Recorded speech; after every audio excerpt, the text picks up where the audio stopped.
Alright lads, so the moment you've all been waiting for is finally happening tomorrow. The deciding day whether you continue playing, restart your account, or maybe, worst case scenario, quit the game because you didn't end up getting Yuta. He's been a character that everyone has been hyping up since the release. He's here tomorrow, so let's talk about everything we are getting from the events, the free-to-play recollections, and also the big man himself, Yuta Okotsu. So first up, let's have a look at the new free-to-play recollection that you will be able to obtain during the map event. That is the event that is starting tomorrow. Now, this one is going to be somewhat similar to the other free recollections that we have been seeing, unfortunately not as good. So what you are going to see here is that it is increasing your own Jujutsu damage, so curse technique, by 15%, but only for 3 turns. So quite the small damage increase with the effect that it will be lasting multiple turns. Very rarely do you see buffs last more than 1-2 turns. So 3 turns is kind of okay.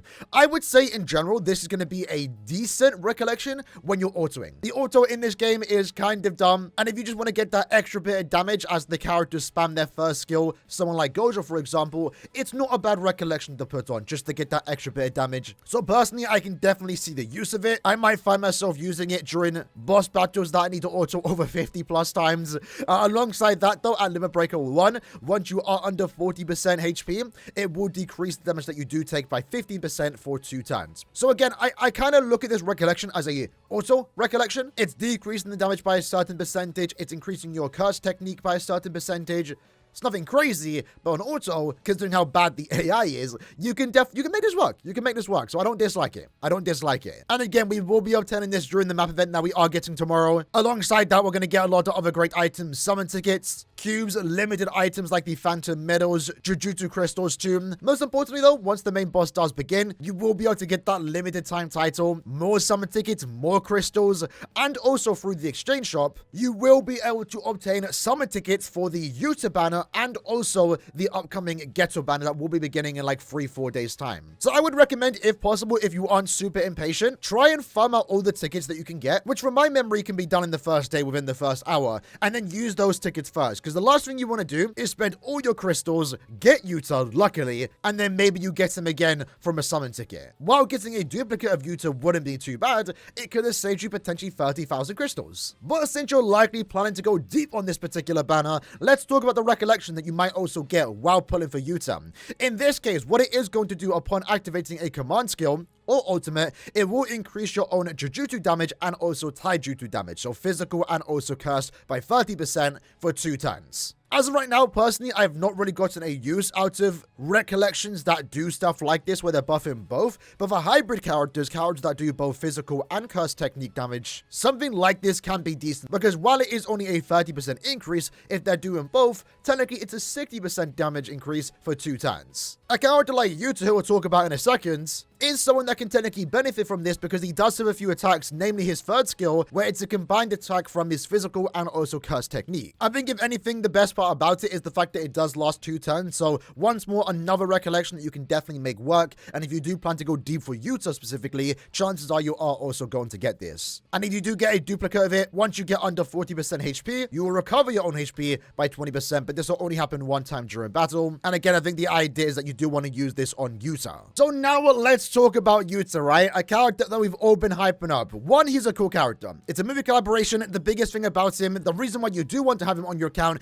is because he is going to be super limited. While it's true, we are going to get equally, if not better, red characters in the future, some of the bigger banners of the year, the half anniversary and anniversary banners, do feature a very powerful red character. The difference is though, while they're also limited, they will eventually come back. Yuta on the Japanese version has yet to return. Plus, at the same time, if we have a look at the alternative red characters, right now, for example, we only have access to Maki and also Todo, characters that many consider to be like very bad SSRs. Hanami is actually pretty decent, but you'll more so get her in the future. She's more of a defender character, not so much a DPS. And you know, there's some other red characters coming out, the Yuji and Nabara, that you can make work. Like, there won't be useless red characters coming out in the future, but for the time being, Yuta's going to stand out heavily, because he will be your main go-to red DPS unit until maybe Toji comes out, or Domain Expansion Gojo for the first anniversary. But they're months away. So if we scroll down to see what this character does have to offer, his first skill, single target attack, physical in particular.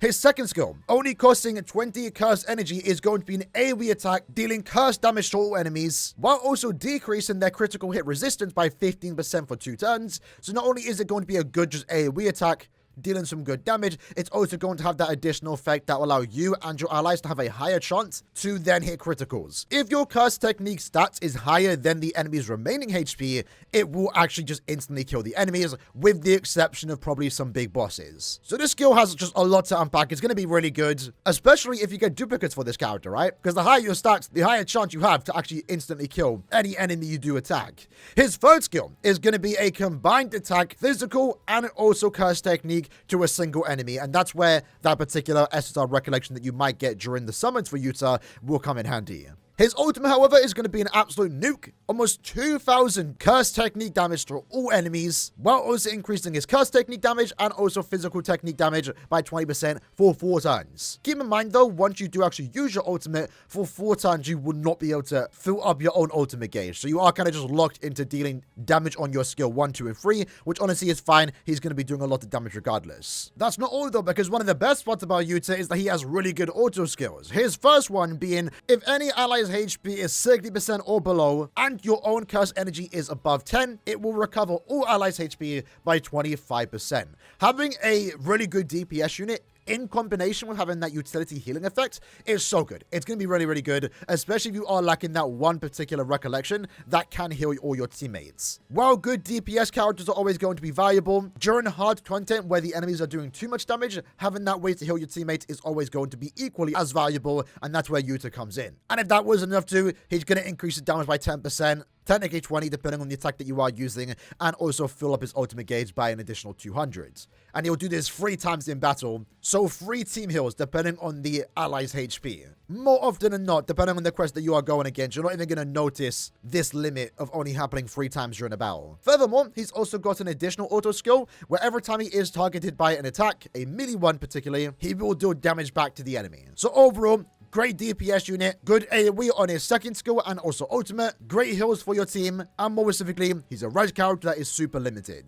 There is a reason why everyone has been talking about this character, because he is worth the hype, and if you do get him, you're definitely going to use him for the foreseeable future. And another reason why you're likely going to want this character, depending on how many summons you have done, is that you are going to want that additional DPS unit. In no situation are you almost ever going to take off Yaga and Nanami.